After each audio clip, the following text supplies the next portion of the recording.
This is Lisa, and I am very pleased to welcome back our friend Marie D. Jones. Marie, how are you doing? I'm good. We kind of had an off-air conversation a minute ago that there does seem to be a certain surreal quality going on recently. Yeah, it's odd. Today actually worse than, although Tuesday was kind of weird too. It felt like, am I really here? Who am I? Where am I? It's not a very grounded feeling lately, and yeah, I guess I'm not the only one, so that's good. No. I mean, I've had that kind of week too, and just some odd things happen that totally out of the blue and odd and unexpected, and you just go, "Whoa, where'd that come from?" And yeah, weird energies. Although I guess that as long as most of those things are good things, then we shouldn't complain. Well, that's true. Yeah. I'm not really sure if any of it's good or bad at this point. It's just been really weird. Yeah, it's strange, and people seem to be really kind of burnt out and annoyed and just irritable. And I thought it was only me, so no, it's just weird energy. Fall is coming, or well, actually, it's already here. And either that, or, some sort of message from above, something. yeah, or people just weren't ready for it to be coming up on October already, and I think everybody's just so burnt out and tired. Well, I think that's part of it, but I know you've dealt with some of these issues in your books, but I'm a firm believer that we really are connected with everything around us in the universe and other people, even people we don't know, and it just seems like that those connections are just a little different lately. Yeah. And there's weird energy that people are exchanging, and I used to love going on social networking, and I'm having a hard time now. I used to be on Facebook and Twitter all the time, and now I go on for a few minutes here and there, and I feel like there's just so much misery and criticism and judgment. You post the most ridiculously silly, innocuous thing, and somebody decides that they're going to make you wrong or attack. I like apple pie, and then somebody's got to post, "Oh, apple pie sucks." It's just like, what the heck? Well, yeah, and that seems to have really gotten things on social media in that way have really changed in the last year or two. And I actually know some people who used to be on there all the time who basically are off. I mean, they just never on and say they don't want to be. And I find myself a lot of times just, I'm just not into it, and it just turns me off. And so I'm just on there when I'm having to do stuff related to my books or the show or the team or whatever. And it's just really, really weird. And I don't know what the next stage of social media will be, but I just feel a change coming.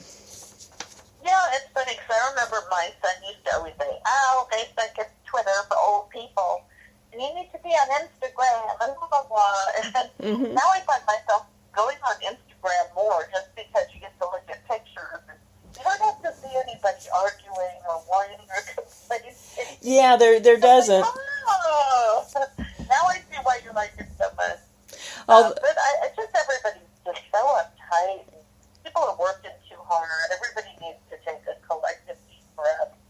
Well, and I think that the problem is everyone feels like they can't, and a lot of people are unhappy in their situations, and they aren't in a situation to change it, and so and I've just known a lot of people that have had just a lot of bad luck seem to happen to them in the last year or two, and I think it's sort of building up. But it kind of segues into your new books, and am I jealous? 2 new books out at the same time. Come on, Marie, you're making us look bad.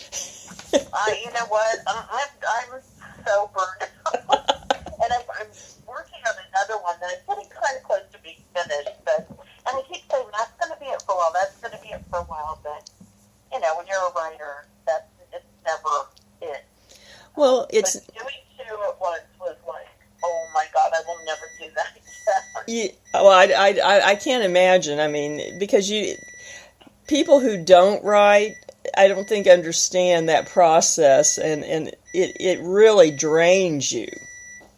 Yeah. And especially nonfiction, because of the research that you do. It's, you know, well, I don't know. I mean, I think it's hard to write anything. But, yeah. You know, I think anyway, in some ways I think fiction is harder, and in some ways I think that nonfiction is harder. Yeah, they both challenge different parts of your brain, you know. Exactly, and yeah. But I mean, you have 2 new books out, and they're both pretty weighty subjects. Why don't you tell everyone what you've thrown out at them? Well, the first one that came out just a few months ago is The Power of Archetypes: How to Use Universal Symbols to Understand Your Behavior and Reprogram Your Subconscious. It's kind of the first personal transformation, you know, borderline self-help book that I've done. Like, it's Destiny versus Choice, but I think this is a little more involved in. Mm-hmm. I love the subject of archetypes and symbols and the power of the subconscious, and also just realizing, like we were just talking about, how hard, if not impossible, it is to change, even if you really badly want to, because our subconscious is really in charge. That's where all of the programming is, and we try so hard to make changes on a conscious level, and then we wonder why they don't stick. Well, that's true, and because we often really don't understand what's going on, and I think our subconscious often has a lot more information than we give it credit for. Oh, absolutely. And so often it's intervening. Yeah, exactly. Yeah. So here you are, you know, making all these changes on the surface, and sometimes they might last a year or so, and then all of a sudden, boom, you're right back where you started, and Mm-hmm. are you saying this issue is coming up again and again and again, and it's just really digging down deep, even beyond the subconscious, and looking at, it's really interesting how people see themselves and who they think they are, and then also looking at how the world views them. Oh, How even their friends and family views them. that's very true. And, you know, I mean, what we were talking about, how people are behaving and so forth on social media, it makes me think, one thing I've noticed is a lot of the people that we seem to interact with, I mean, we're kind of in the same pools of people, subject-wise, you know, writers and people with a toe in the paranormal field, etc. There's a lot of push for a lot of, for lack of a better term, new age advice of everyone be positive, everything's positivity, things like that. And that doesn't, I'm curious what you think. I just don't think that works. It's not realistic. The world isn't black and white like that. Exactly. I mean, yeah, you want to try to stay positive as much as you can, but you can't deny your anger and your sadness and your anxiety, because the more, you know, what you resist persists. Yes. The more that you try to suppress that stuff, oh, I'm happy, I'm positive, into your affirmations. So all you're doing really is shoving all that stuff deeper down into the subconscious, where it's going to continue to show up in different ways, either as you drink too much, you eat too much, you sleep too much, you're unhappy, you have crappy relationships, you never, you know, can seem to earn enough money. Same behavioral patterns show up again and again. So I'm an optimist, and bad things happen, and I try to stay positive, but I also acknowledge, oh, that's a bad thing, and I feel sad, or today I felt really off. And I kept thinking, why? What is wrong with me? The guilt and the blame. What is wrong with me? Right. And I thought, well, nothing's wrong with me. The energy is a little weird today. That's okay. Yesterday was different, and tomorrow will be completely different. At least you hope. We take everything like it's a catastrophe, or we blame other people, or we really beat ourselves up. Mm-hmm. And I think we live in a blame and victim society. Everybody's blaming everybody else for their misery, and everybody's a victim, mm-hmm. which is very archetypal, because I think that's like the most powerful archetype today is the victim. And I wonder why we're so unhappy, Well, and go ahead and tell us what is an archetype. Give us a definition of that. Well, think of a blueprint or a model, like a mold. It's an original mold from which other copies are made, and whether those copies are ideas or themes or motifs or symbols or images, that the archetypes are the most basic universal symbols or molds that we all relate to and identify. And, they exist within the subconscious and the collective unconscious, if you will. Mm-hmm. And it doesn't matter if you're Chinese or you're from Iceland or Germany or South America, you understand these symbols. You understand what these archetypes mean and what they stand for. Right. You might have a different word to describe them, but everybody knows what they are. They're original. It's kind of like when you build a house, you have a blueprint, and so everything is sort of springs out of that blueprint to create a house. Or, those old cookie molds from a long time ago when you make the Christmas cookies and pour the dough in, and all the cookies came out looking fairly similar, but then you can fancy them up with frosting and decoration. But that original mold was like the archetype of those cookies. Okay. I mean, I like that analogy. That made sense. And I don't, we also live in a society where we tell ourselves we're very individualistic. So I think we try to deny that we sort of live by archetypes. Yeah, I think we're both individuals and a part of the collective. Mm-hmm. And so Carl Jung, the Swiss psychoanalyst who really brought archetypes into the forefront of psychology, and then a lot of other writers and therapists and psychologists added on to his body of work, so that today we have a lot of archetypes. We even have newer archetypes that we didn't have, maybe 50 years ago, because the times change, and as they change, and we evolve. So our symbols evolve. So there's things that will be personal to you or to me because we are separate individuals. Right. But archetypes, there's also the collective, the universal archetypes that are just as much at work in your life as they are in mine, but maybe in different degrees. Right. And so, like you said, we're individuals walking around on the surface of the earth, but at the same time, on a deep, deep mental level, we're completely connected to each other. And we don't realize that everything that we do affects everybody around us, like the stone that you throw into a pond and the ripple effect. Oh yeah, I think that's very, very true, and certainly true on an energy level too, that we often don't acknowledge, and so usually more than one archetype is having a major influence on any given person. Wouldn't that be true? Oh, absolutely. I mean, I think there's a lot of them that are active in an individual at any given time. And I think some are more extreme than others. Mm-hmm. And most people, I think, know that on a subconscious level that, you know, their martyr or their victim is a little too extreme.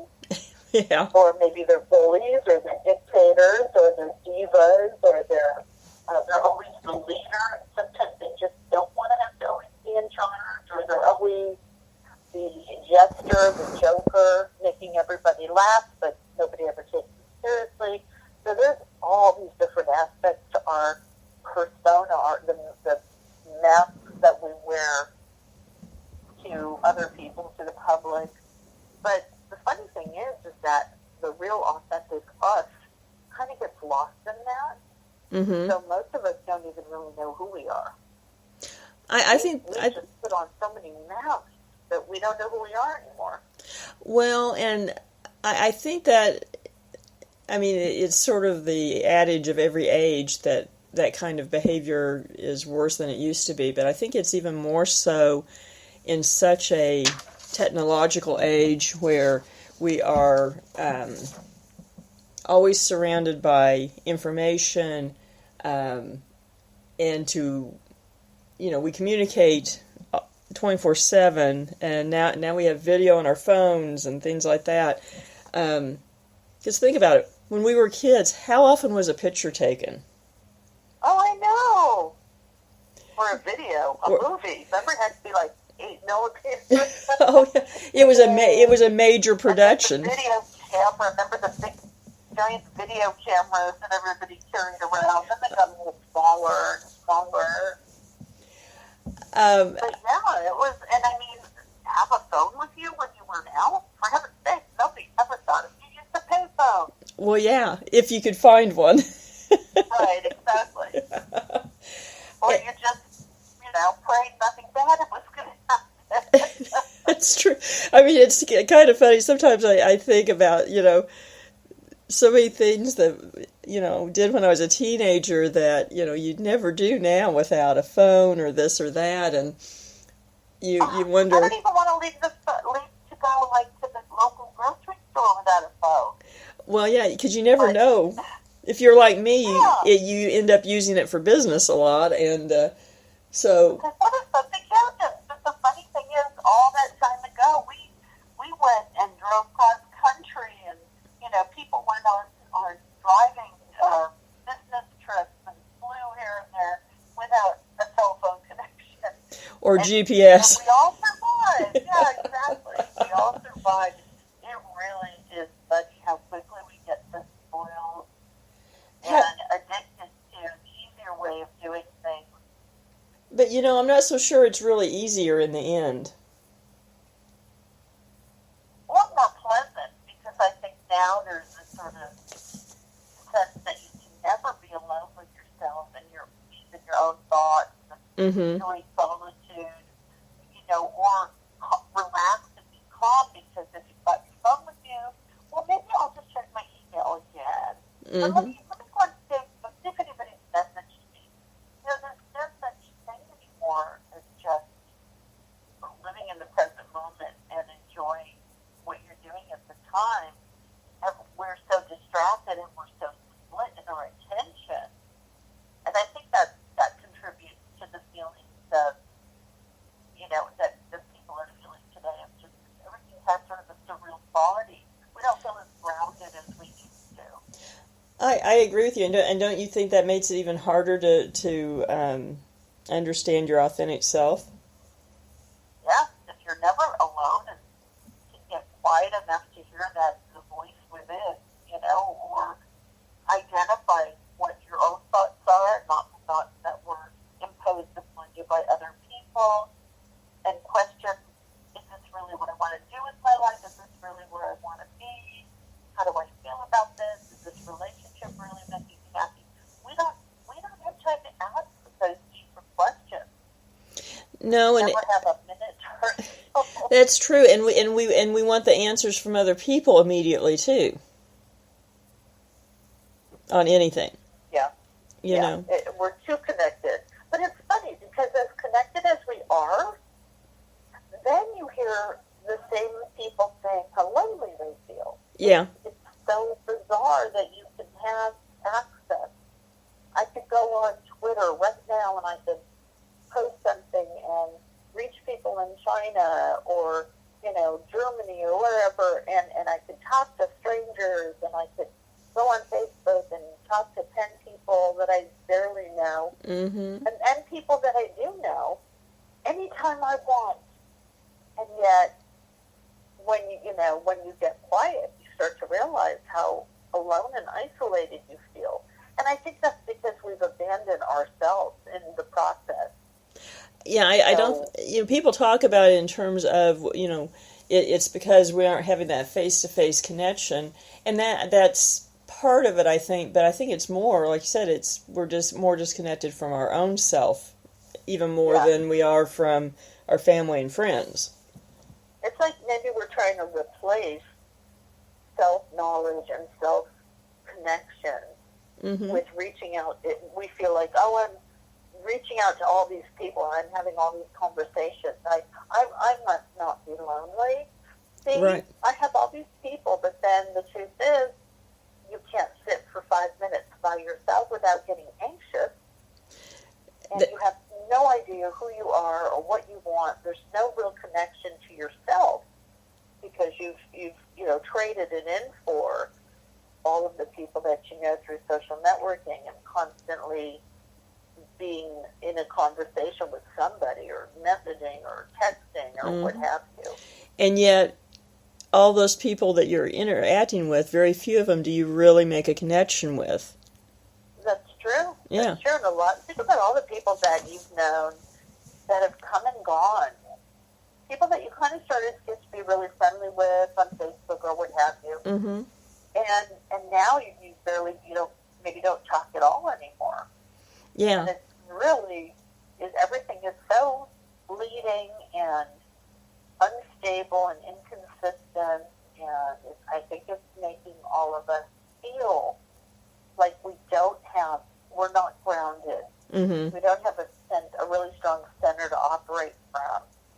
And I know that that's true for me.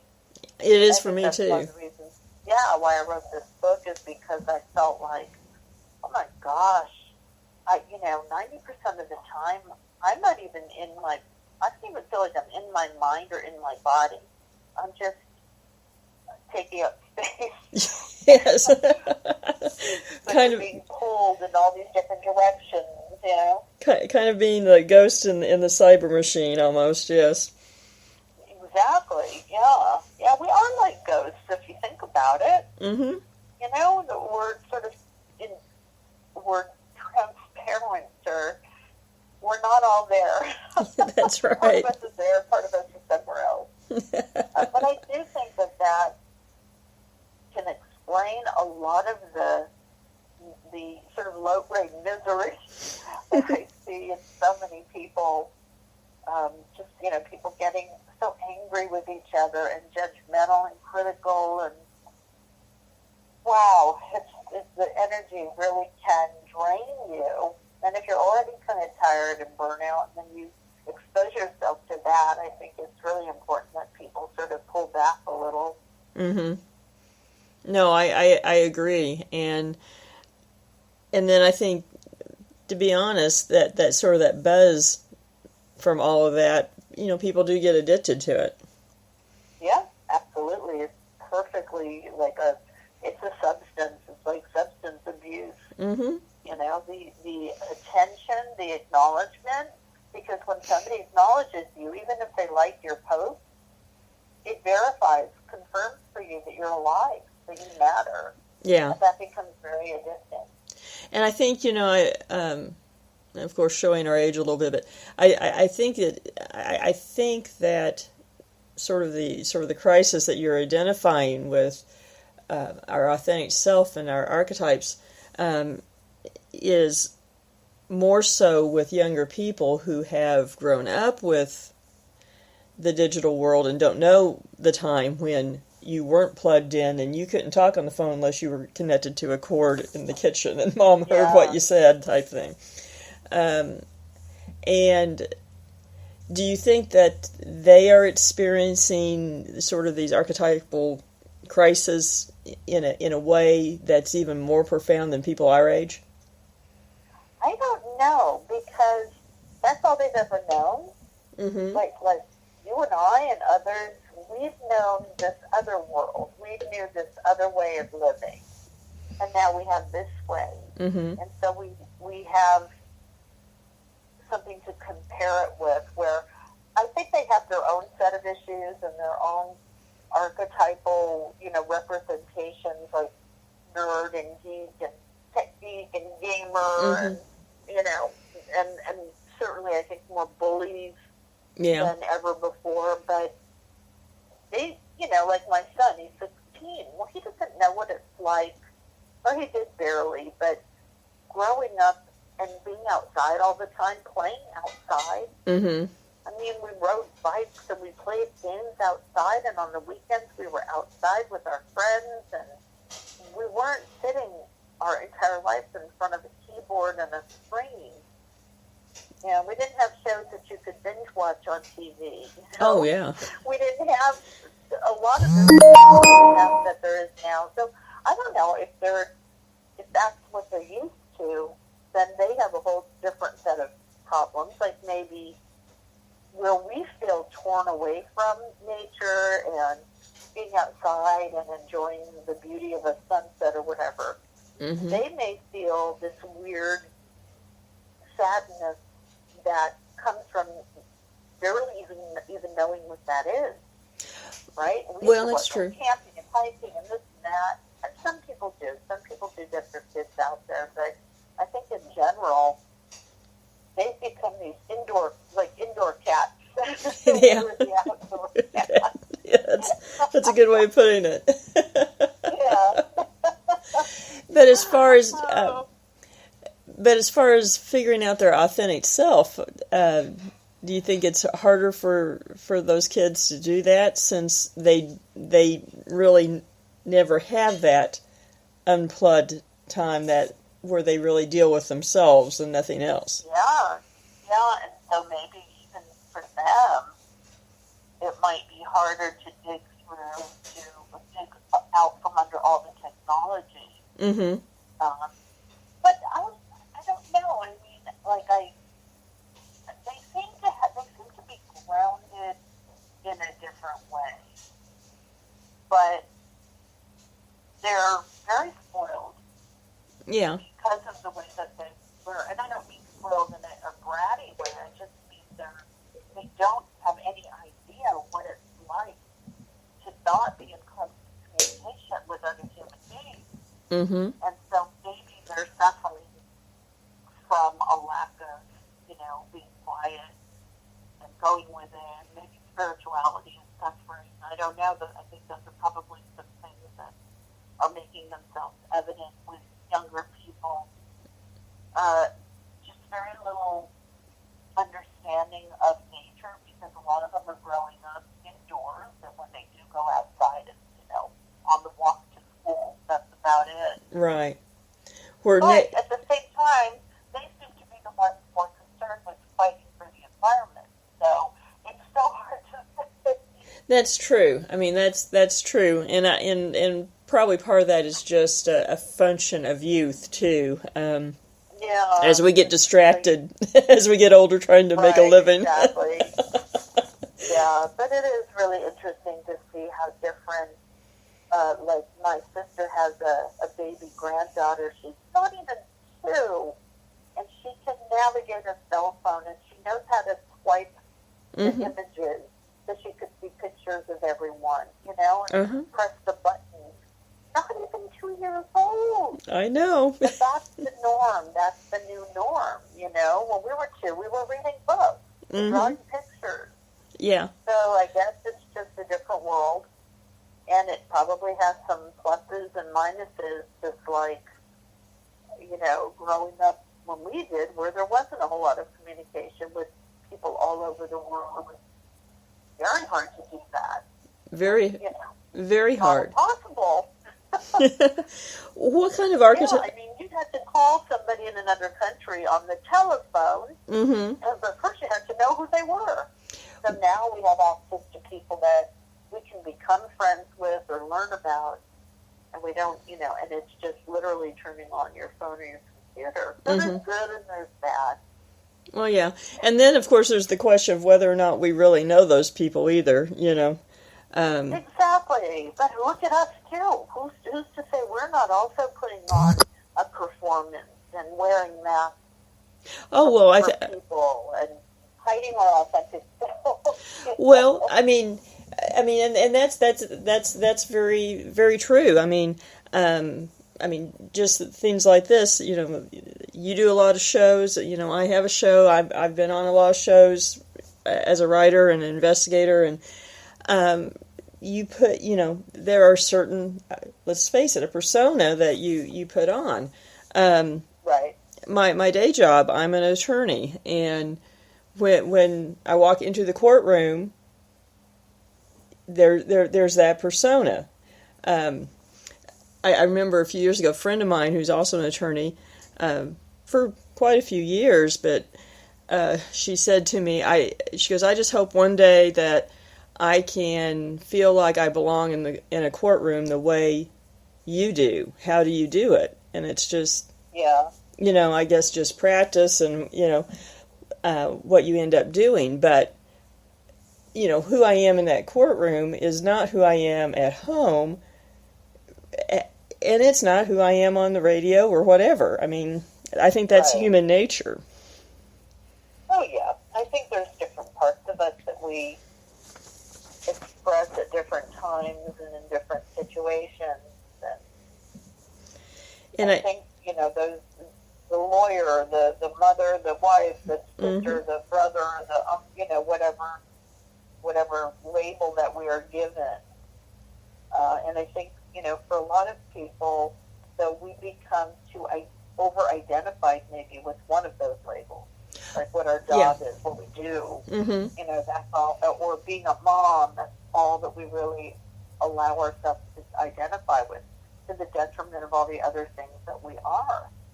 I think that's why you have to continuously explore and try new things, etc., or you do get pigeonholed in one of those roles or archetype. Yeah, and you do it to yourself, too. Oh, yeah. But then one day you wake up and you think, oh my God, I spent my whole life doing things for other people or working at this job, and now, what am I going to do now with my life? Exactly. The kids are gone, the job ended, now I don't even know who I am. I have no identity. And I see people do that politically and with their religious beliefs, where they get so caught up in their beliefs and opinions that if those things were ever to be removed, they wouldn't know who they were. They would have no real identity. That's true, and I think our society values all those labels so much that people forget that that's not really them underneath. Yeah.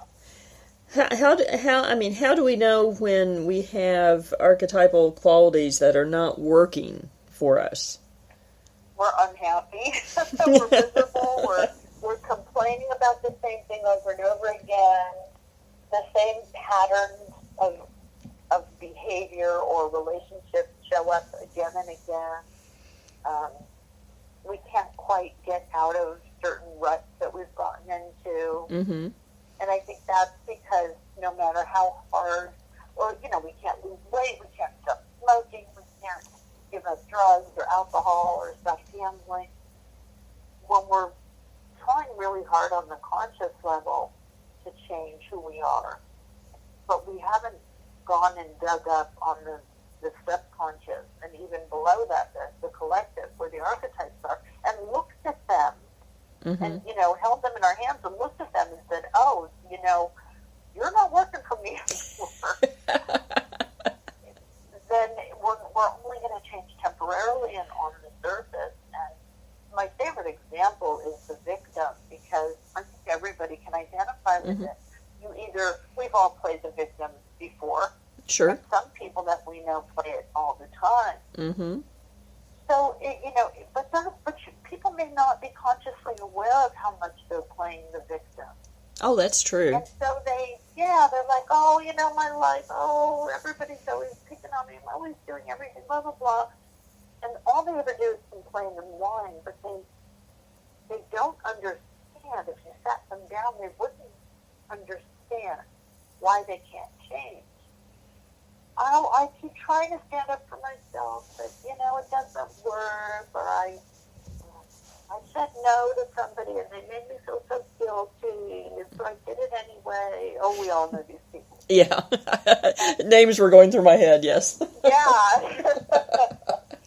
But if you were to sit down and say to them, you have this little creature inside of you, this little symbol called victim, Mm-hmm. and it's buried way down in there. That's your the goddess Victoma. you're a victim, and if you don't go to the root of where that victim, or when and how and why it became so powerful in your subconscious, and probably from childhood, usually everything stems from our earlier years. Or some major trauma. Exactly. Mm-hmm. And usually it's very identifiable once you sit down and think about it. Mm-hmm. But it's not enough to intellectually be able to know, oh, yeah, okay, my mother was a martyr, and I grew up thinking that's how you had. It's not just good enough to identify it. You've got to clean it out. And how do you do that? Well, you have to create new habits and new ways of thinking and behaving and acting.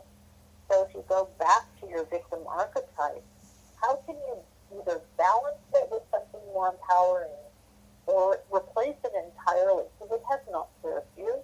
It's hurt you. It's damaged you. It's caused you a lot of pain and grief. Mm-hmm. So you might say, well, I'm going to adopt the warrior archetype. I know that there's a warrior archetype within me, but it's been dormant because the victim just is always louder and, suppressing it. And so now I'm going to allow the warrior in me to step up. And it's not going to happen overnight. I mean, you actually have to start acting like a warrior. Right. Behaving as a warrior or a leader or, a confident, misconfident, whatever you want to label it as. So you don't just, oh, I'm a warrior now. I'm done. I'm healed. That's not going to cut it. But if you can create, some people say 21 days you make a new habit, some say 90. I don't know. But if you can create a new habit whereby you respond from that warrior self, rather than immediately from the victim self, Mm-hmm. excuse me, over time it'll become natural. You'll True. start to realize, wow, I feel a lot more look at me, I stood up for myself 5 times this week, and I feel so good, and it sort of snowballs on itself. And so, sometimes it's acting as if, and fake it till you make it. Right.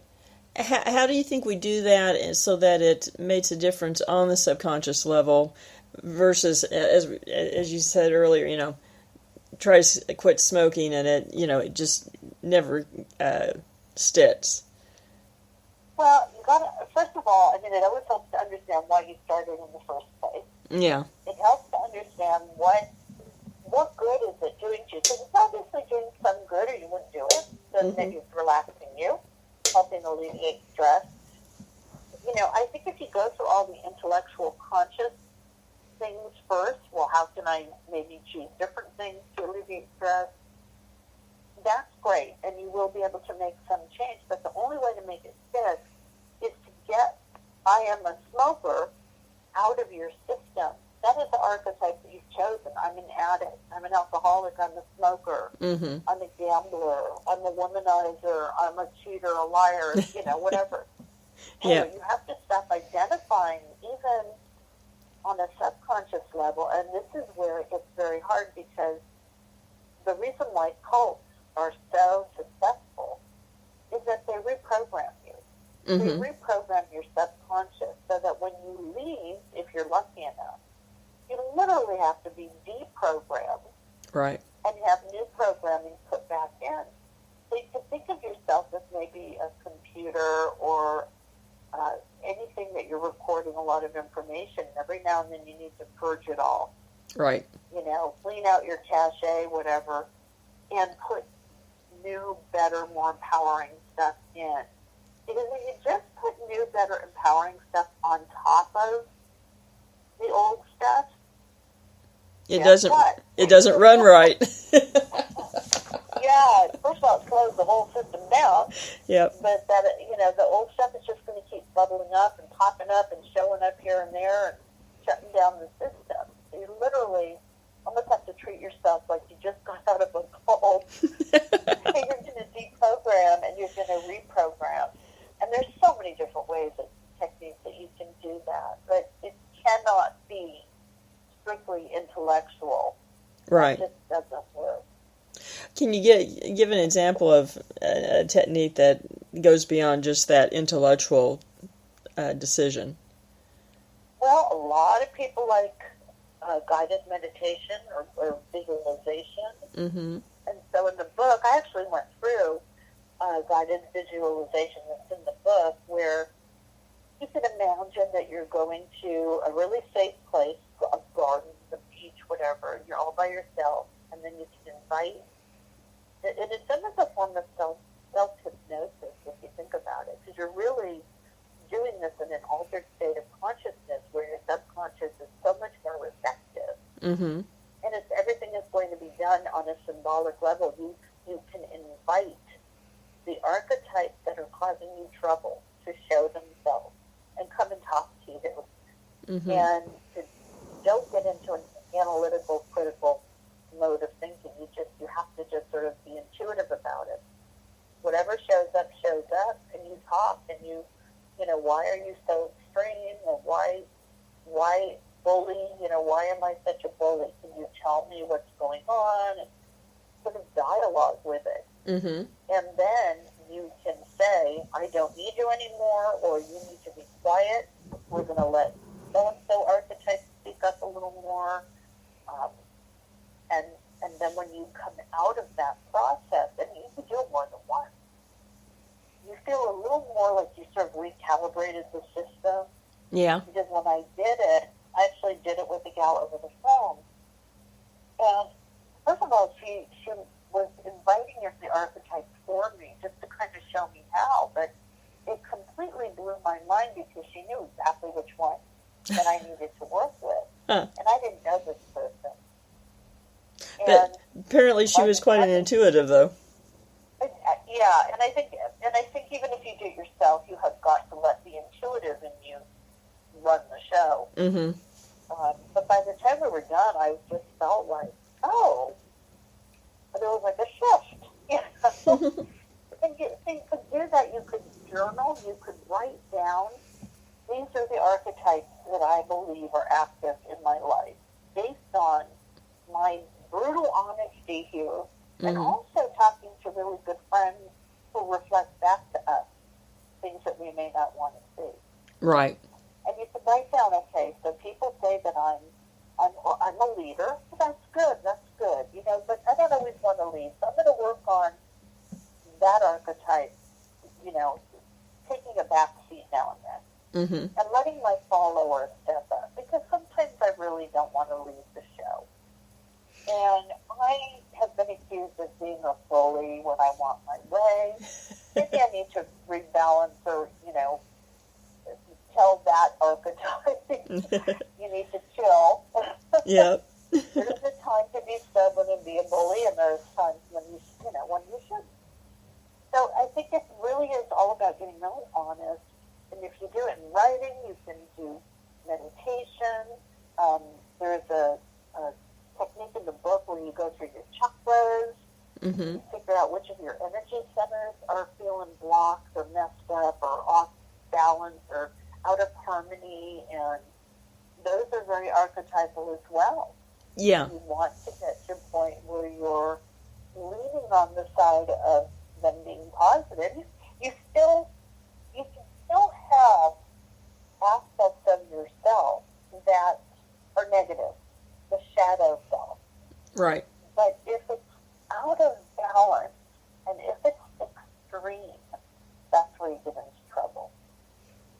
Well, I mean, like you said before, we don't want to be denying that we sometimes are angry or that we get upset, and but we don't want that to overtake everything else in our lives. well, there's always light and dark, and I think in most philosophies and religions work on that balance, and it seems to me that about the last 20 years we've really kind of gotten into this idea that kind of take the self-help and New Age movement from the 60s and 70s and 80s, and it kind of morphed into this: everything is positive, everything has to be a certain way. And I think we got into all the political correctness and all of those things that have now led to everyone's offended at everything. Yeah, everybody's upset, everybody's bad, everybody's bitter, everybody's, hostile. Why can't we just let everybody be like they used to be? Have your opinion, chill, be who you are, say what you want. And, if we all had stronger boundaries and stronger, more authentic identities of who we are, we really wouldn't care. Right. What other people say or think or do, as long as it doesn't hurt us physically or, hurt our children or whatever. But because our own identities and our boundaries are so blurred because we don't even know who we are anymore, then everything is like an attack. We feel really sensitive and we feel victimized and we feel like we're walking targets for everything. Oh, and, yeah, I agree. I mean, really, when you feel like you're being authentic, don't you feel like, hey, I'm, whatever, do what you want, I'm fine. You feel stronger. You feel more centered and more grounded. Oh, I do, and it's so easy these days to get caught up in all of that. But so often, one new offense will come up that people are talking about and this, and I often think to myself, 20 years ago, no one would shrug over this or just go, wow, they must be having a bad day, and that would be the end of it. And is it going to matter a year from now? Or 5 minutes from now, yeah. People are all freaked out and upset a year from now. Is it going to matter? Or if you find out tomorrow that you have a year left to live, is this still going to bother you? You hope not. So what would be the sort of the final lesson or thought that you would take away from the power of archetypes? Well, we live according to the symbols that we believe we are, but a lot of those have been given to us by other people: parents, peers, society, culture, religion, politics, the entertainment industry, lovers, whatever. And that so much a part of who we authentically are is not our choice. We didn't choose it. Mm-hmm. And so by recognizing the archetypes that are at work in our lives and identifying the ones that are hurting us in some way, we can then replace them or balance them out with different symbols of who we really, truly believe we are. And I think until we do that, all change is going to be fleeting and surface, and, the old behaviors, everything is going to just go back to default. Right. Unless you get in there and really dig the stuff out and look at it and decide what you're going to do with it.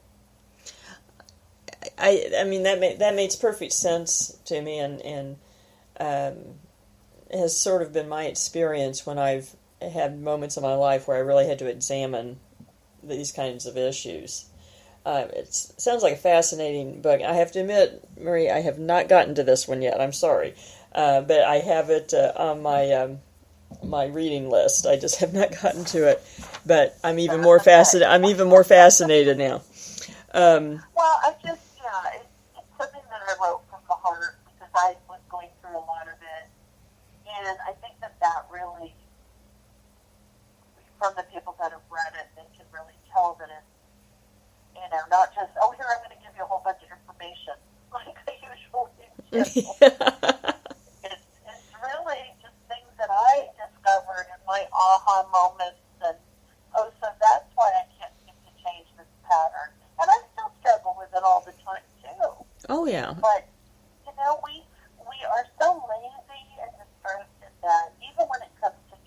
lives for the better, we'll do the bare minimum. And then we complain and moan that it doesn't work. Oh, that's true, and we tend to fear it. Yes, we fear change, even though it could be better. Oh my gosh, I swear, human beings. And we love to think that we're so evolved compared to the other species. But, I think that fear of change is primeval. It goes back, hundreds of thousands of millions of years ago when change or something out of the ordinary might kill you. Right, exactly. If you go outside in a cave at the wrong time, you're going to get eaten by some kind of saber-tooth thing. Exactly. It is. Yeah, you're fighting, you're fighting fear. You're fear of the unknown. But I think most of us can point to times in our lives when we feared something that we didn't know what it was going to end up like. And it ended up either being not very scary at all. Right. Or, it was, like a root canal. Yeah, it hurts, I got over it. Or something that ended up being so much better than we had envisioned it. Right. What we envision and imagining, what we think is going to happen hardly ever actually happens that way. Oh, very true. It's always like, I totally envisioned this situation completely different. Okay, well, so whatever. So that's like wasted energy, because it doesn't happen that way anyway. That's true, and that letting go of that worry and that anxiety, I think, is one of the hardest things we ever struggle with. It is. We're very sensitive, anxious creatures. Sometimes to our detriment. And Yes, absolutely. Speaking of detriment, let's go on to your second book, new book out, and why don't you go ahead and introduce it? I'm sorry, I didn't hear that. It cut out just for a second. I said, speaking of things to our detriment, that leads into your second book. Why don't you introduce it? Well, I know, it's completely the other extreme. It's called Demons, the Devil, and the Fallen Angel. And it is basically sort of an encyclopedic look at the concept of evil and the devil and demons and angels from the beginning of time and how they sort of evolved over time with religion, religious belief, even pop culture, modern day thought. So it's kind of a comprehensive manual on demonic things. But I honestly, when I was writing it, people would say, "Oh, bad things are going to happen. You should learn about that subject. Protect yourself. Do the sage or do your circle or whatever." So I'm like, I'm a writer. I've written about murders. Nothing happened. What I find fascinating is that when you go back to where these ideas originate from, they always originate from human belief and how our belief evolved over time. And that's not to say there aren't, physical manifestations or things like that to concern yourself with, but so much of it is centered on different belief systems and how they view nature and how they view good and evil and good and bad and, turn everything into gods and demons because they didn't know how to scientifically explain things. And so some of that kind of takes away the fear of the subject matter to me. Well, and really, I mean, and this may be a little controversial to some people, but they are ultimate archetypes. They are. Oh, the demon, the devil. Oh, and angels.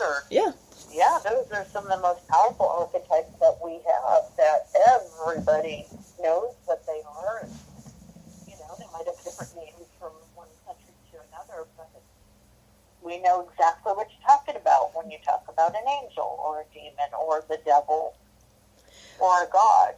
So, yeah, they're very important to us.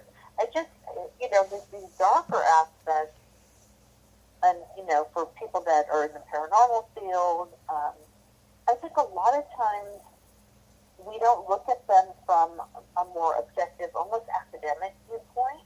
Right. Because so much emotion and fear is involved, where if we step back and say, well, where does that concept come from? Where did evil come from? Who thought up evil? Because it's been around long before the Judeo-Christian Bible passed. Oh, yeah. And when you see that, you go back and you realize that this is all about human behavior and how humans perceive their environment and how they described it and categorized it. And then it becomes like a really sort of sociological thing.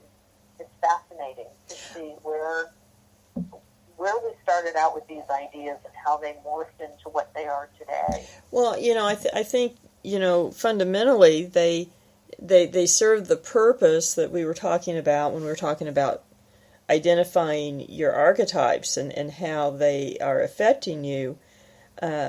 These concepts became an external means of doing that. And then over time, they've taken on this other life of their own in people's minds and belief systems. Yeah, personal beliefs. Oh, there again, like we were talking about earlier, how you have the personal and the collective. Mm-hmm. So your personal ideas about a demon or a devil could be completely different than the collective, like if you're a member of a certain religious group where it takes on a new strength and maybe it's more terrifying to you as a member of a religious group than it would be just to you alone. Or looking at it from an academic perspective. Yeah. Or even as a paranormal investigator and writers, people like me that we write about these things. And you're looking at them from all these different perspectives to get a more well-rounded idea or concept of what you're dealing with. I think that's a real important statement that you're making right there, is that by dealing with them in these different roles, we understand them better, but we also I think are freed from that communal idea of them too. Yeah, I agree with you there, and it seems a lot of people that you're talking about problems with archetypes usually comes from childhood or trauma, and I think views on these subjects are almost the same thing. People get stuck based on what how they were indoctrinated to view these things early. Yeah. That becomes their entire belief system. Mm-hmm. And like with identity, people hang on to their chosen belief system as if that's who they are as a human being, not realizing that that's just their belief system. And a lot of those beliefs they may not even really agree with. They just go along with it because that's how it's been since they were a little kid. Or, I've always been Jewish, or I've always been a Christian, or I've always believed in this, or I've always believed in that. Not ever really sitting down and saying to yourself, why? Right. Where did that begin? Was that something I chose to believe in? Now that all these years later as an adult, do I still really, truly buy into that? And maybe you do, and that's fine. Right. But maybe you find that, these ideas are so archaic. They don't work for me anymore. I really don't believe this. I just feel pressured to say that I do because I'm part of this church or a group or community. And I think there's a certain sense that I know there's people I know that I think it's not even so much that's what they believe or even that's what they were taught, but it's But what if it's true? I want this insurance policy in my back pocket, But even if it's true, that you're still making an assumption that your particular belief system knows what it is. Exactly. And yet, why does your belief system differ from 27 others? It's like, okay, who's right here? And the thing is, maybe everybody's right, because maybe these things manifest physically from the level of your belief. And I think I tend to believe that can happen. Oh, I do too. And then if something seems to really be manifesting that is, I guess, unique to a certain tradition, because you do have entities that are peculiar to different parts of the world that have their own unique characteristics. And I think one thing that you tend to not see discussed a lot in popular culture or in the paranormal field is, okay, so you have a demon or a devil. We assume that we can deal with it from our own background, our own tradition. Right. And that's the first assumption, without even exploring, is this a demon that acknowledges this belief system? Or is it even a demon that acknowledges any religion? Exactly. Maybe it's a purely scientific interdimensional entity that, is from another universe somewhere, and it just looks demonic and acts demonic to us. So what do? We label it as a demon from our religious background and belief. I mean, personally, my thought and experience with a couple of instances are that I definitely think there's some things out there that probably are not human origin, but our concept, just because it appears not to be pleasant looking or sound pleasant, certainly does not mean it's a demon, and certainly doesn't mean that it's a demon in, say, a Judeo-Christian tradition or a Hindu tradition. We don't know. I mean, right. I mean, what's the difference between, like, say, a Mothman type entity, a winged humanoid, and the devil with a forked tail, and they're both not human. We assume they're both bad because they scare the crap out of us, so our fear is activated, and we label, if Mothman or whoever did not have an individual name that somebody gave it, we would just say that they're all different demons. Exactly. I mean, I've thought about that, and it's interesting too. I find it interesting that in the last about 2 years, there have been so many supposed sightings of a Mothman creature in Chicago. Suddenly, are you I've been seeing that. Yeah, pretty wild. And it kind of makes me think, that particularly if you have these entities or demons and they're coming from another realm, whether it be, you call it heaven, hell, the veil, another dimension, one shows up in the middle of Chicago, people, because it's in an area that has a more Judeo-Christian background, they assume it's dealt with in that manner. Or why, if one shows up in the middle of India, for instance, is it a Hindu demon? I mean, why would it be? Yeah, I mean, let's say it's the same exact being. Yeah. And so if it shows up in an Arabic country, it's a jinn. Mm-hmm. But if it shows up in a Celtic country, it's I don't know, whatever their many names are.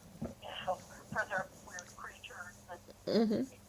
So that shows you how our cultural and religious and social background plays to how we categorize and label and name things. Mm-hmm. Because a demon to, a Catholic person could be the very same demon. Doesn't change its appearance at all. On the other side of the country, they interpret it as something completely different. Exactly. So we are putting a lot of who we are and what we believe and our cultural programming onto these things. And, and just assuming, too, that they come from hell. Mm-hmm. Because that's part of the religious background that you have. Because here's the thing, I always like to think, well, if these things are out there, and I know a lot of people who have encountered them, Mm-hmm. there's got to be a scientific explanation. There has to be. Right. The science of something is just understanding where it comes from, how it works, how it got here, what laws of physics or whatever it's operating off of. And so we know that everything has to eventually be explainable that way. But when you try to explain something from a religious point of view, then you're kind of getting away from the truth of what it might be, and you're focusing too much on what people believe based on how they were raised and the religion that they were raised on. And to me, it's not as accurate of an assessment of what these things are than if you try to stay objective, which I know for a lot of people is hard. Yeah. Because if you are a real,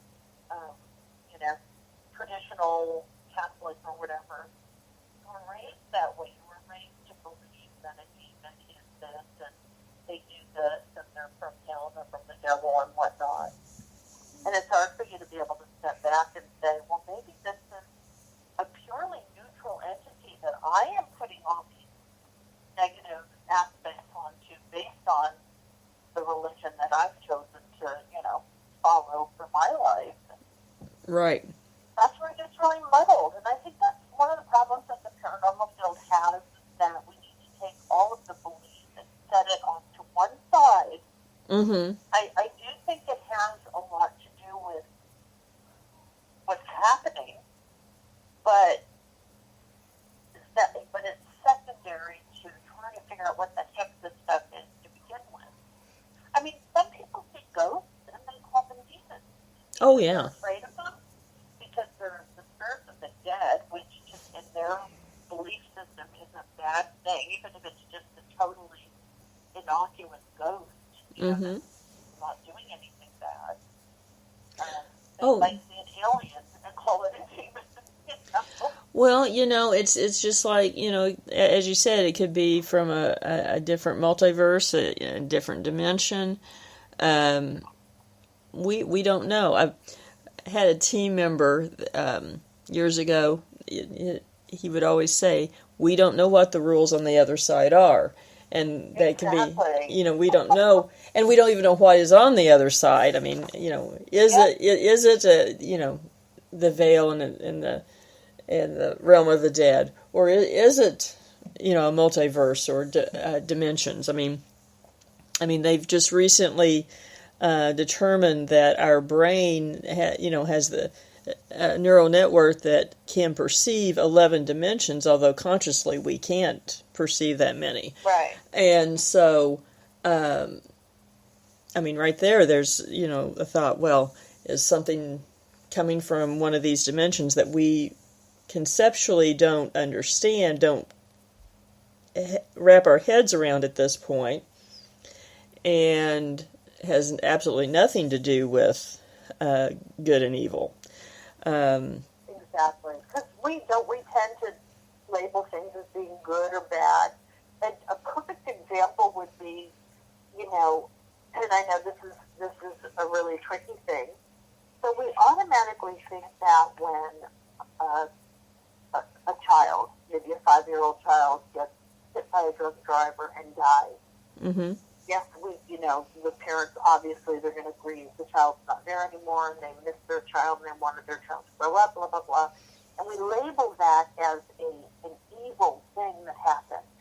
It's bad, it's evil. Mm-hmm. What if we could see beyond the veil to where that child was needed somewhere else in a better place and agreed to go, Mm-hmm.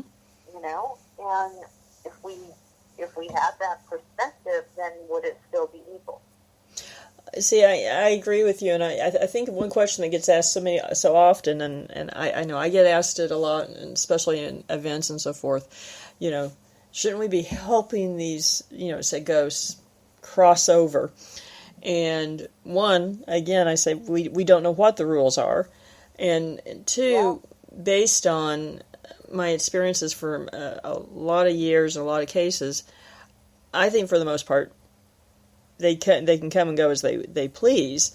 You would think, yeah. Yeah, I mean, and there's so many cases and incidents that deal with the concept of portals and vortexes, etc. I think that kind of lends itself to the fact that they can come and go.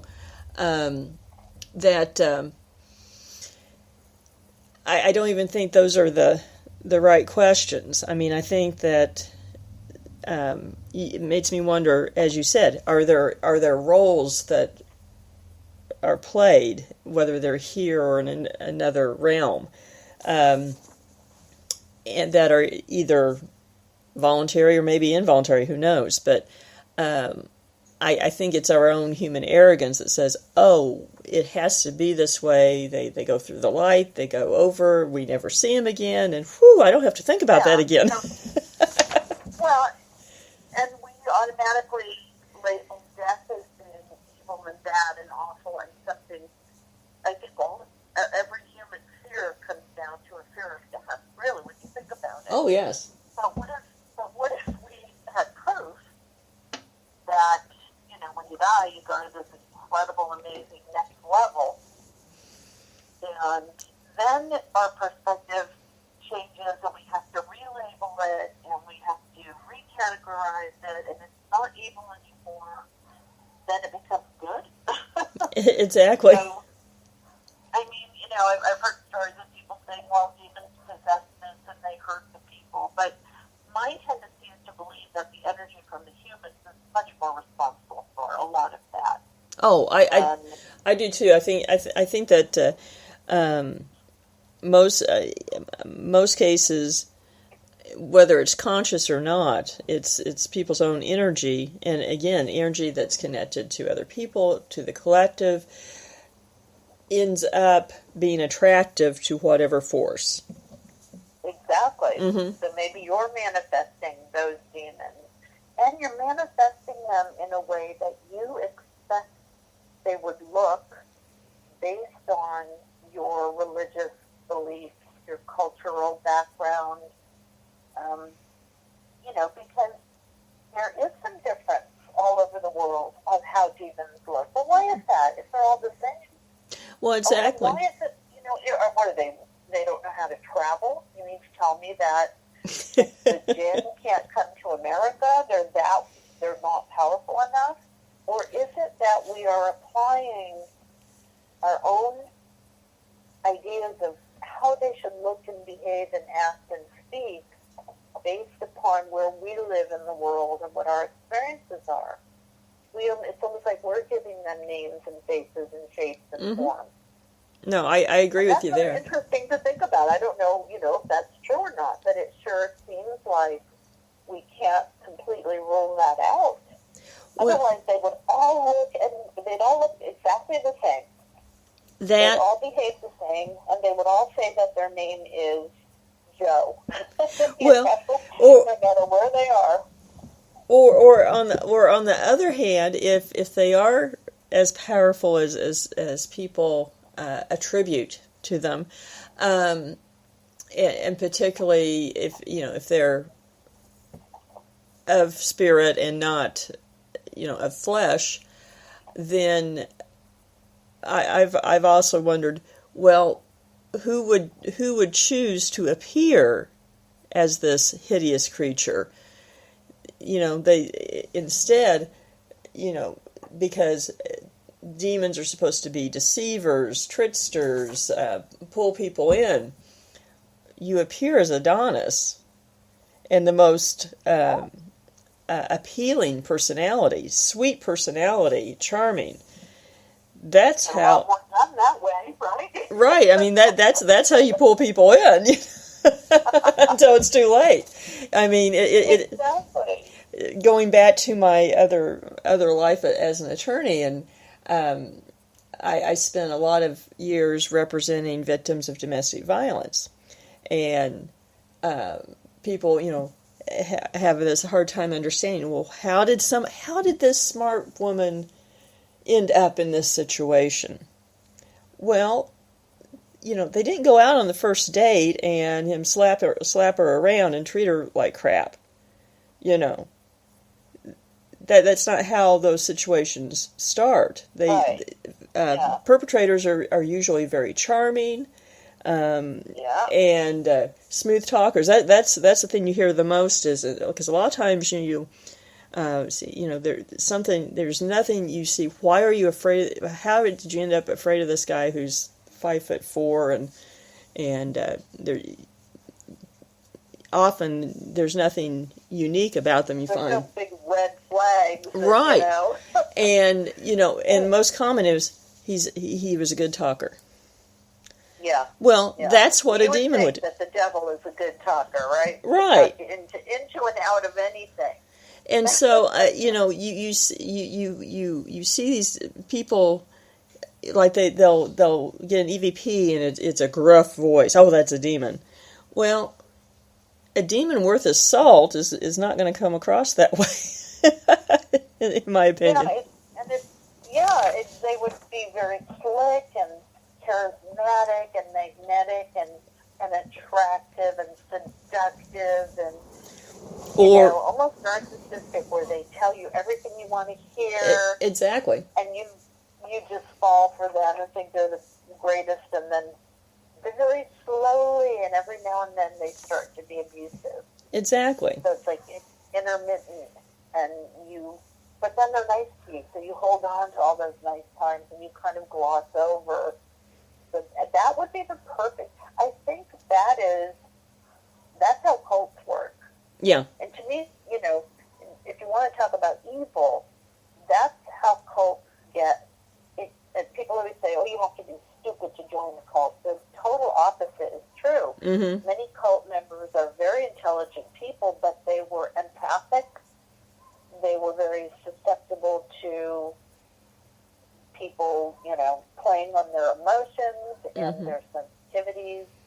And so you have these people that charm your pants off pretty much, to where you'll do anything for them. Then they start to be abusive in ways that you almost can't put your finger on. Well, maybe you had a bad day, and then the abuse ramps up, but you're already sucked in. You're already addicted. Right, and it works very much the same way in domestic violence, and then they start, isolating you from your support system, which cults do. Yep. And then you become dependent on that abuser, just like the cult. I mean, it's that same, and it's those human behaviors that are really attributed to the idea of a demon. Yeah. I mean, I think, a real devil, if the devil is as powerful as these religions tell us, to the point where he's almost rivaling the god deity, the devil has to be incredibly charming and seductive and intelligent in order to get people to do what he wants. Otherwise, he would be weak and wimpy and, totally ineffective. Exactly.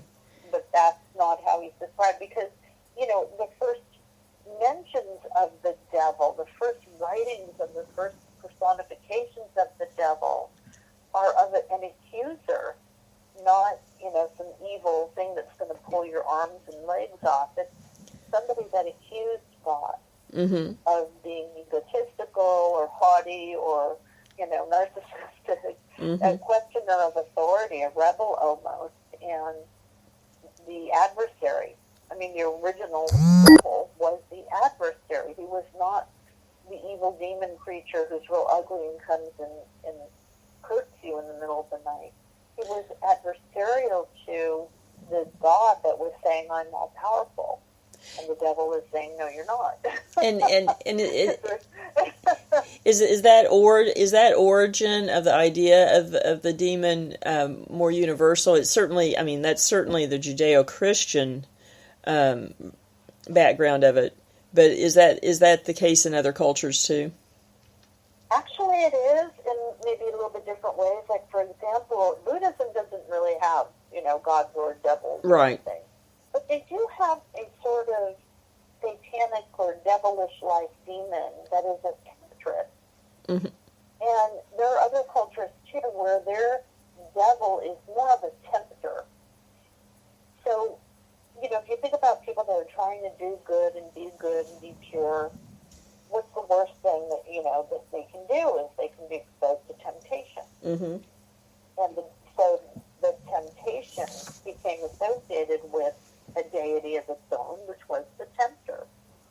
So the devil in many cultures, again, is not this red evil thing that's going to burn you in hell, but somebody who is going to, or something that is going to try to tempt you from your purpose, from, doing good in the world or being your authentic self. And it doesn't even have to be tempting you to do bad things. It's just tempting you from your path. Right. Especially if you were someone who, bought into doing God's will. Mm-hmm. I'm here to do God's will. Then along comes the tempter to say, hey, over here, this is even better. Yeah. And I mean, come on, Jesus was tempted out in the wilderness. The devil was not,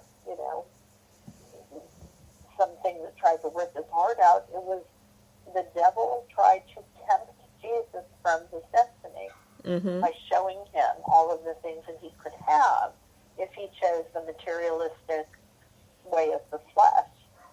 So there's very common themes like that found throughout all religions and cultures. They just maybe give it a little bit of a different label. The accuser, the adversary, the tempter, the serpent, like in the Garden of Eden. There are a lot of demons or devils that are associated with a snake or a serpent figure. Mm-hmm. And that comes from the temptation in the Garden of Evil. So right. it kind of starts to see how all this stuff came from the same seed of an idea. When we were cavemen and cave women, we looked at nature and we said, oh, this is good because this gives us food and we have shelter and we get to make babies. Mm-hmm. Oh, look at this animal is coming and eating our babies. That's bad. Right. This must be a god. That must be a devil or a demon. And we started to categorize everything. A volcano is bad because it burns people up with the lava. That's a demon. Right. There's a demon in that volcano. So, the devil lives in hell and there's hot lava and fire. But the God, when it's pretty out and everything is green and the birds are tweeting. So we started to categorize everything. And that's all the way across the board with human beings.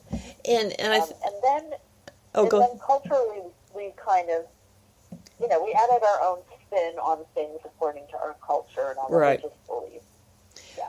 Well, I think, for instance, I think a lot of people in the West, and even people who are in the Judeo-Christian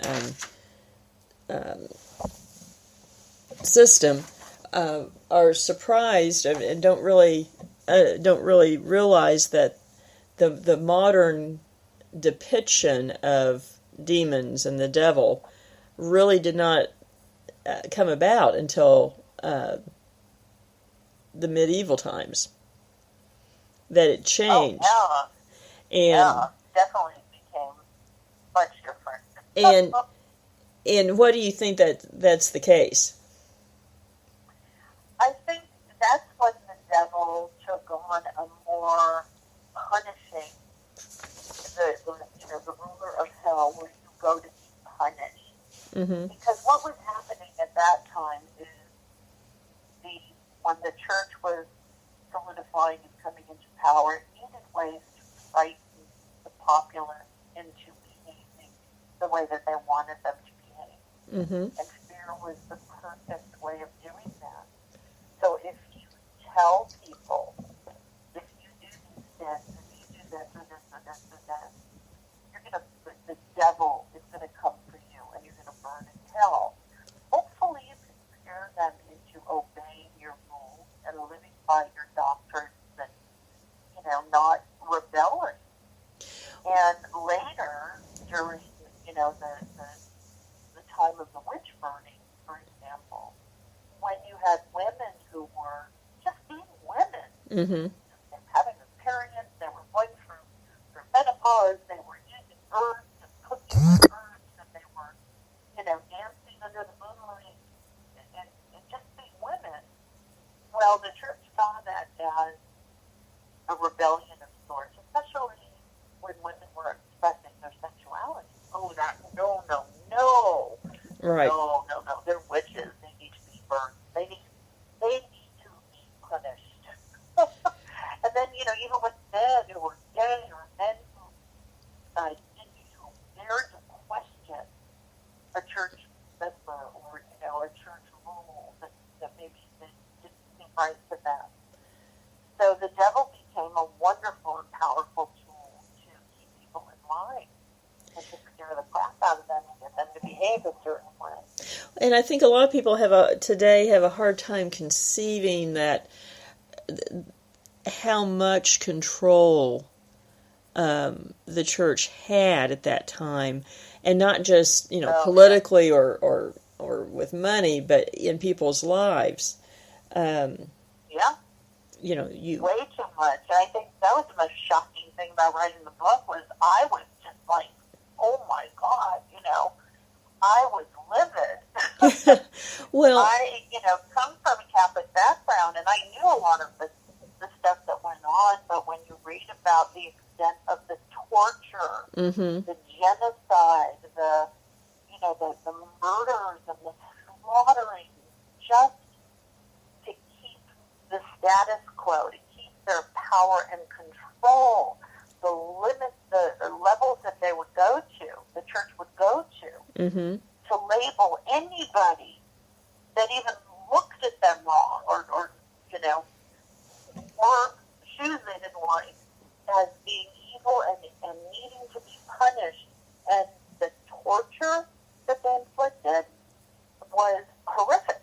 Oh, yeah. A lot of the torture devices from the Middle Ages and Dark Ages and the witch burnings and the things that they did to women and even children. So that was really shocking. Now you tell me, what is more evil?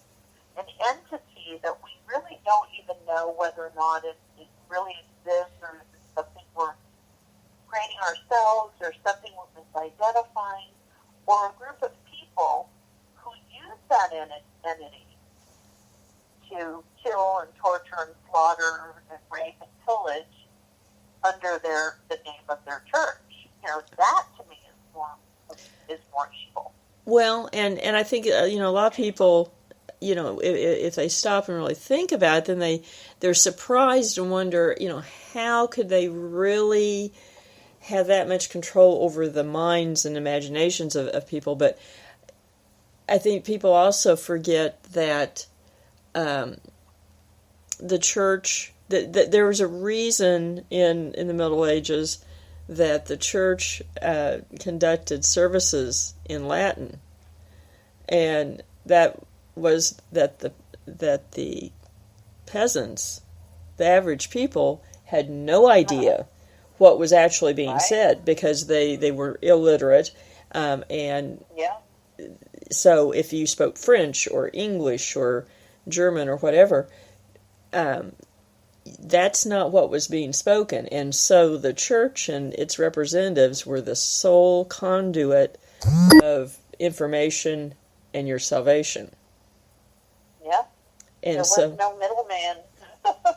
So they were the middleman. Right. You had to go through them And then later, during the Renaissance and much more modern times, where people began to question whether we needed middlemen to go through. Right. Can't we just, find God on our own? They began to lose power to the point where they're at today, where the Catholic Church and all the great religious traditions today are realizing that we need to change with the times, because people's beliefs have changed. They've evolved. They're questioning more. We can't answer them. Now, back in the old days, if you questioned the church and they didn't have an answer, they would just kill you. Right. Kill you, Or put you in a convent for the rest of your life. Yeah, and now with the internet and the access of information and the ability to put information out into the world, when you have 10 million people asking you the same question, you have to maybe give them an answer. Yeah, it's a little hard. It's a little harder to sidestep at that point. And if you do it in Latin, then people can go on their translator programs and they know exactly what you're saying. Exactly. So it's not so using a dead language is no longer mystical. Yeah. It doesn't intimidate people anymore. But don't you think? But no, I think that's true. Yeah. But don't you think that's? Oh, go ahead. Go ahead. No, go ahead. I was going to say, but don't you think that's why I think the notion of demons has almost transferred from the religious sense overall to a pop culture sense? Oh, yeah. Well, pop culture took over and ran with it. And, again, so much of our perception of demons and even the devil comes from TV and books and movies and somebody's visual imagining that, doesn't have any basis in truth. And especially people today that are raised on technology and gaming and entertainment and things like that, where they're not going to go read. Right. Anymore. Well, so to them, the devil is exactly what they see on TV movies or movies and TV and novels, like Stephen King novels, Or The Exorcist. Exactly. And the thing is, I'm not saying that those situations don't exist, but I think that when you go back and you look at the history and how everything originated, you really understand that this was all driven by human beings. Trying to explain the world. And how they, how we describe nature. So there could be natural forces that are not necessarily positive or beneficial, but we're the ones that have taken them and molded them into ugly little demons with red, beady eyes and, things that are associated with movies and paranormal movies and things like that are really just meant to entertain people and scare the crap out of them. And when do you think that really changed? I mean, where pop culture basically took over the concept? I don't know. I mean, I think there were a lot of like Rosemary's Baby and the Omen movies and The Exorcist that helped, and Stephen King novels, and, horror movies and horror novels that definitely kind of helped move things along. And I also think another big contributor were all these paranormal TV shows where, everybody and their brother is a demonologist, and they're all running around in these abandoned houses. And now not only are they finding ghosts, but everything is a demon. And now they need to do an exorcism. Mm-hmm. None of them are trained, really, to do it. No. They have no official church training. And even if they do, come on. Doing an exorcism on a TV camera? Yeah. Not quite sure what the motive is there. But so I think that helped sort of shape the new way that we look at demonology today as being almost like ghost hunting. It's almost like a normal, everyday thing. Oh, you're a demonologist, you chase after demons, okay, whatever. Right. They're a dime a dozen. They are anymore. It seems. And it almost seems like people want to encounter negative forces. Yes. Really? They really? I think there's a lot of other things I've done too. And to be honest, that's one thing from from investigating from a long time is I think that's one of the biggest things that you end up having to screen is that the number of people who are seeking that kind of attention, that kind of experience. They want to be, they want it to be a demon. And, I'm sure that there's all kinds of reasons for that, but from, 15 minutes of fame to psychiatric, feeling important. Your ego, you're feeling important. You've got to be able to say, well, I'm a cute, scary music demonologist. Well, okay, so maybe you've read about demons and you've, studied books like mine and others, and you consider yourself an expert. Well, you're not an expert unless you actually know what demons are. And you still cannot tell us that. You still cannot tell us what they are without bringing your religious beliefs into it. If that's not scientific proof or evidence, that's biased, subjective, opinionated, belief-oriented evidence. And that's fine because, maybe we're not yet dealing with a scientific method that applies to this stuff. I think we're also trying to find that. But when I see people who actually, it's like, okay, there's a really weird breed of people that I've noticed who want to be really sick, like they know people that have cancer or MS or, some awful disease, and they almost want that because they want the attention. I know there's a name for it. Munchausen syndrome.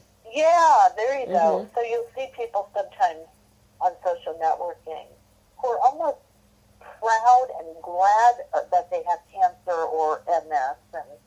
And we have, and you get the blow by blow, yes. Yes, it's bizarre. It's bizarre. And I see that with some of these demonologists where they talk more about the fact that they're a demonologist than they do present really good research. Or here's some theories and ideas or that I've been working with, and here's some really interesting cases that don't quite fit the mold, and it's more like, I'm a demonologist.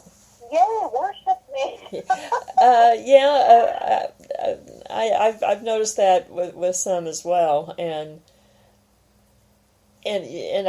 I'm like you. I keep waiting for the and, and the and never comes. It never seems. Although you do tend to get a lot of boogeyman talk, fear mongering. I had to do an exorcism at a house yesterday. I'm like, no, come on, no, you didn't. No. Because you don't even know if the people that were claiming to be possessed were, because there are a lot of mental illnesses that mimic demonic possession. Right. And what I noticed is that several years ago, when, ghost hunting was hugely popular for a while, I mean, to the point where there were just thousands and thousands of groups, but a lot of them were just a fly-by-night, right, 15 minutes of fame. So as those started to trickle away, I think a lot of those same people wanted to find something new that they could call themselves and latch on to. And now they're, now they're on the demonology kick, and so I keep wondering what's next. Well, what's next? I think, to be honest, I think it's morphing into creatures like Mothman and things like that. And I've wondered if that's part of the reason why suddenly Mothman was, in one town from the first sightings, in the late 50s, I believe it was, or early 60s. It was dormant. Yeah, no one had seen it in 40 years. Yeah. And now it shows up in the middle of Chicago. And what I'm seeing is a shift towards more of the creatures. For lack of a better analogy. Interdimensional. Yeah. Interdimensional is really big, and Bigfoot being interdimensional or alien or working with the aliens, and I mean they might be, I don't know, but there's two explanations. Either that's really what's happening, or culturally our interest shifts depending on maybe what's going on in the world around us. Mm-hmm. From, ghosts to demons to interdimensionals to aliens or whatever, because I noticed that too in a sense. Is everything cyclical? I mean, is it just like another Mothman type cycle that we're going through? Does it have to do with what's going on with the tension that everybody feels? Oh my gosh, are we going to go to war? Because during those very stressful times in history, that's when people, there's more belief in the paranormal. And are we just sick and tired of ghosts and demons? Now we got to move on to something else. And then after that, we're going to maybe go back to ghosts. Well, and to be honest, I think that's probably true. I think, think about it. I mean, the interest in spiritualism and ghosts in the late 1800s, early 1900s, and then you had people like Houdini that were debunking fraudsters and so forth, and then it kind of goes dormant, and then it does go in cycles. And for instance, aliens, of course, everyone goes back to Roswell, 1947, and the sighting just before that by the pilot up in Washington. And but there were actually sightings for hundreds of years before that. Oh, sure. And during the World War II, the Foo Fighters. And, oh, yeah. Yeah. And so,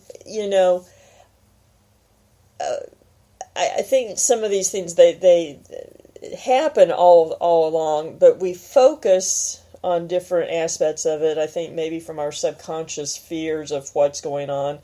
The Cold War's a little different than, when you had World War II going on and the whole world's about to blow up. And then like in the 60s, we had the tall blonde contactees, and then in the 80s during the Cold War, they became the little sinister grays and the reptilians. And I mean, again, that actually goes into the whole thing with archetypes. Is are we manifesting culturally these archetypal beings that we can then believe in and be afraid of? And they literally change and evolve depending on what's going on collectively as a society. I think that's really interesting. Like, way back in I think the 1920s and 30s, you had the spiritualist movement, mm-hmm. and everybody was seeing plasma beings, and then in England, people saw little fairies and wee folk, and now they see cryptids. Now they see black dogs with red eyes and really sinister, interdimensional things. And so is all this stuff evolving with us? Well, I think it might, and I think a good example, and I think maybe a good sort of case study is Slender Man, because we know Slender Man was created online. Exactly, yeah. But it's taken on this life of its own, almost as a cryptid or something. Even though consciously we know. So are those people lying, or did we manifest this thing into being with all this collective belief power. Well, I mean, of course, thought forms are, sort of a long-standing theory that we can create enough energy with our minds to manifest something. And that's really creepy. Yeah, so it really is creepy. Yeah, I mean, you think about these creepypasta entities that people created on their own just for fun, but when people start reporting seeing them all over the world, that really, to me, means that we humans have so much to do with the manifestation of paranormal phenomena. We are like the conduits or the channelers or the... Well, I think... don't know, we're the ones... I do believe there is something to that, because I think for one reason that so often people who have experiences or are empaths, and empaths tend to have things happen around them. I think it has to do. I think it has to do with the energy that we create, and I mean, we are an electrical being.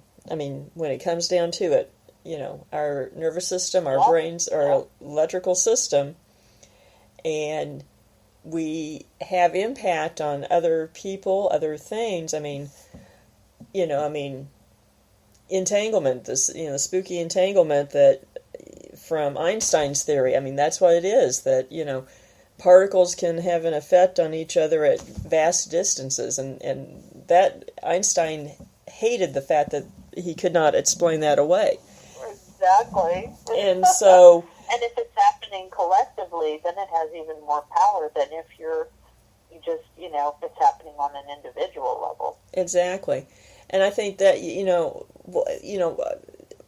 things that people encounter do seem to change. I mean, black-eyed children is another thing. I mean, people are trying to figure out when was the first encounter, and most people go to that.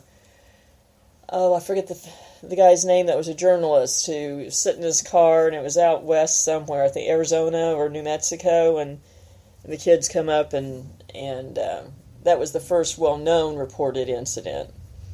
But again, if it's not observed, if that hadn't happened, would someone else have seen it?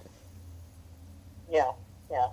Because I don't what was going on at the time in history, and what was going on with pop culture. Because I remember there's all of a sudden there are these movies of like Children of the Damned and Village of the Damned, the sequel, and then Children of the Corn, and all these movies with evil kids and The Omen, and now evil kids are a part of our pop culture. And we've moved on to evil dolls and evil objects. And it just is so fascinating to see how all of this stuff changed or changes with us, as we evolve and change. I mean, haunted dolls, that is kind of a fairly recent phenomenon, too. Yeah. And so what'll be next? And technology that tries to kill you, And so are these signs of the times, or are we creating them out of our present-day fears at the time? Well, I think as technology develops, I mean, I think it's becoming closer in time of reality that, the concept of AI turning on us and things like that, I think really lends itself to, an inanimate object having power or being able to do things that it's not supposed to.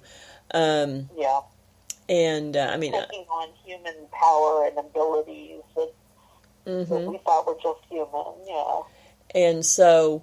and sometimes I think it is hard to figure out which is the chicken and which is the egg, which comes first.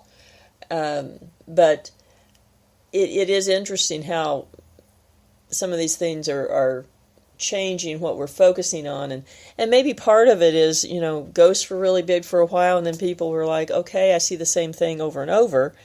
I've had enough. Yeah, I move on. and I got bored. and I was having a conversation the other day with an investigator, made the comment that, we're so focused on, we have to have the perfect piece of evidence, but there's lots of pieces of evidence out there that are, unexplainable. I mean, right. And, how many EVPs do you have to have? How many of this or that? It's the process of the whys. How is this possible in a real three-dimensional framework? Is it quantum physics that can explain it, or is it some other aspect of the physical world, or because we've been throwing around the esoteric for thousands of years, and we really haven't gotten any further than we were thousands of years ago. Exactly. And it may be that we're not, supposed to ever explain it. There may be things that will always be paranormal or supernatural or, beyond our explanation. But I still think some of, we can get a better understanding of what we're dealing with if we focus more on, well, what is this? Is it energy? Are these manifestations of our minds? Is this, human thought on a collective level that's actually taking the physical manifestation? Are these interdimensional? They're coming from parallel universes.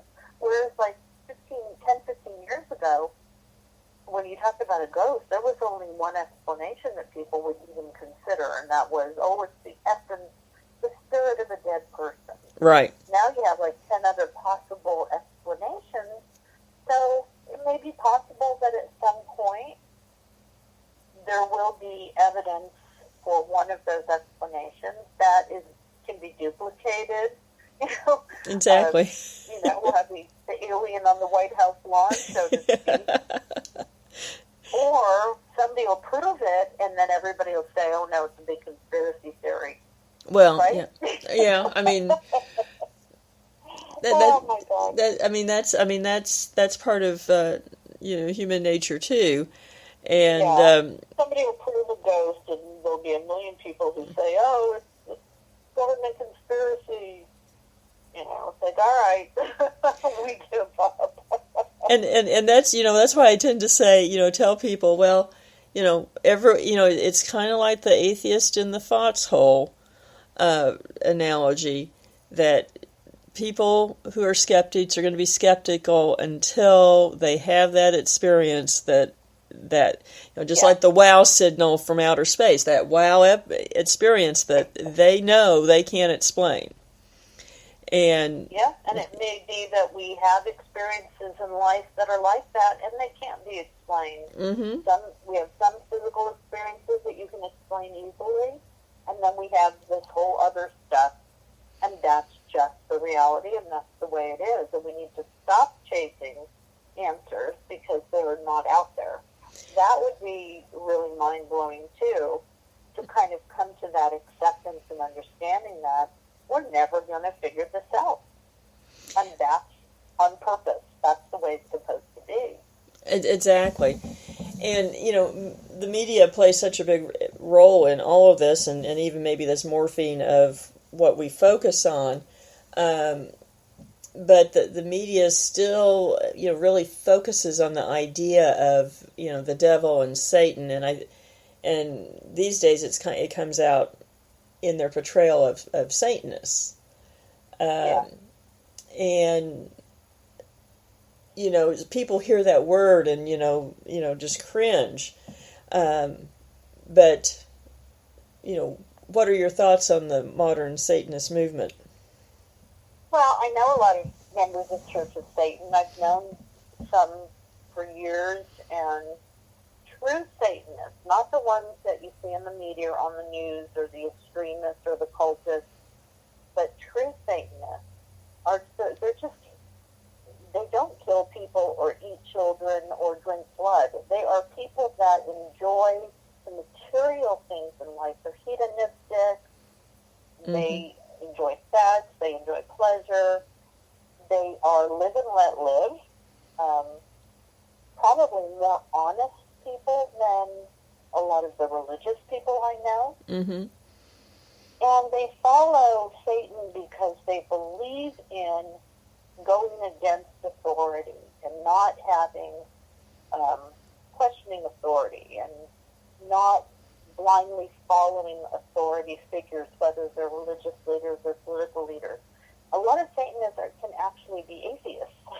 Well, actually, that's about what I was going to say is that there's a lot of parallels with atheism. With atheism, absolutely. Except for it's more of a realism than applying God and the devil to everything and using God and the devil to blame for everything that you do or to excuse everything you do. Now, just as there are really, really bad and extremist religious people, there are extremist Satan worshipers who are exploited, I think, by the media. But the vast majority, you probably would be really bored to tears if you go to their services or read their materials. I don't think that they're as widespread as they were in the past few decades. They were really was popular in the 60s, 70s, mm-hmm. into the 80s. More of the me-oriented. Meaning you were not narcissistic necessarily, but self-gratification. Right. Free love movement and everything, I think, really gave rise to it, yeah.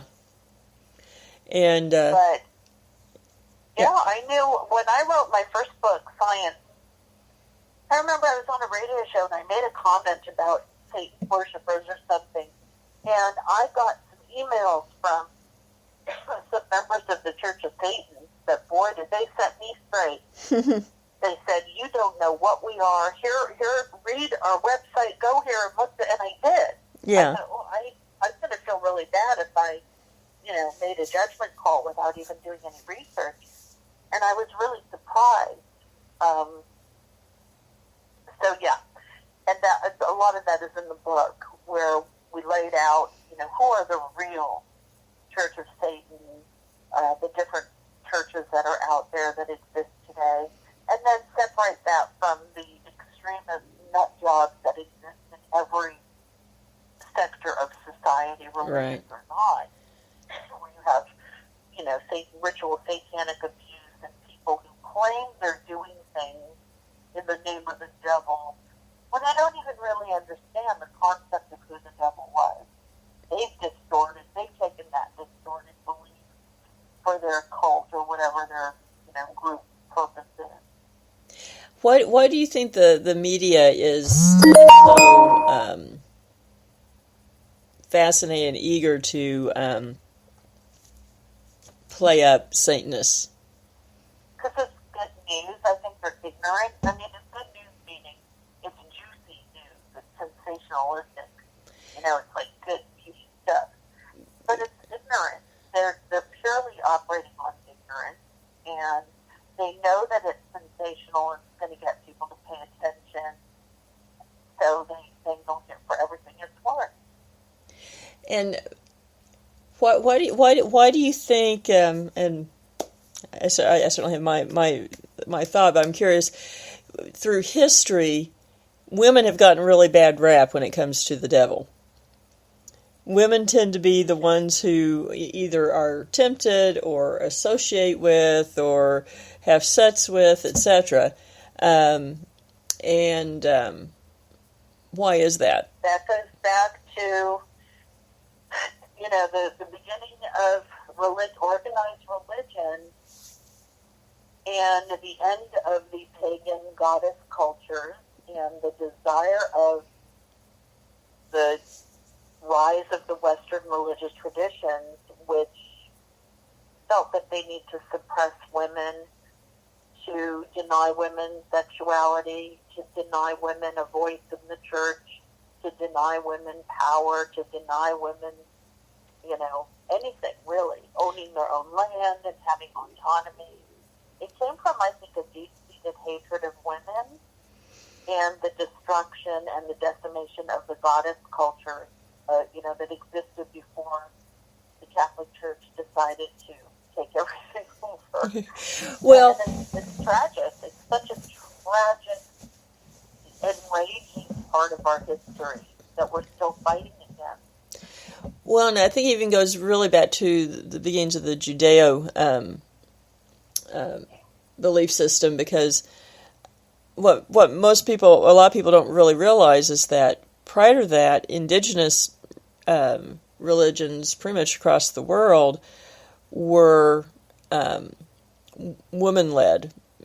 They were not patriarchal. They were matriarchal, mm-hmm. yeah. And that the Judeo movement was the first that switched. Yeah. And I don't think people realize that. Yeah. Yeah. It really is a fascinating, attempt that's been going on for thousands of years to deny the goddess, and elevate the gods.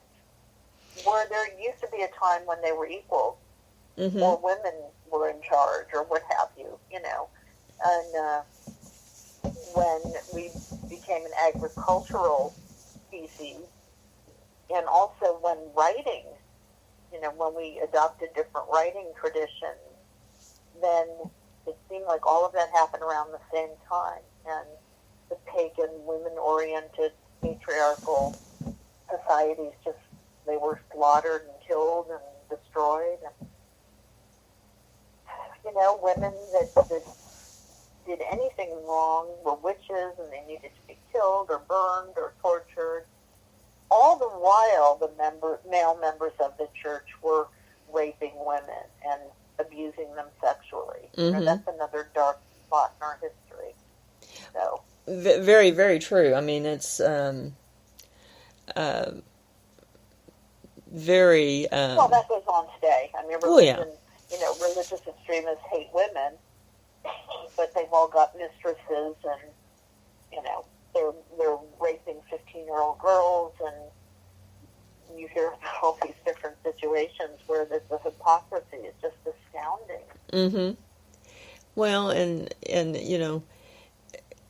it just goes back to these archetypes of good, evil, that play into what is it? What is the devil? What is a demon? And God and goddess being out of balance. Because now it's God, God, God, and the goddess has been suppressed. But I think we all can feel that the goddess archetype is on the rise again. Yeah. And that the balance needs to be restored. Well, I mean, otherwise you're again, it goes back to balance, and you're eliminating half of human nature. You're eliminating the feminine from the masculine. Exactly. And which I guess in these sort of these ideologies, then that gives rise to the trickster, such as a demon. But where do you think the concept of demons and so forth is headed now? Oh,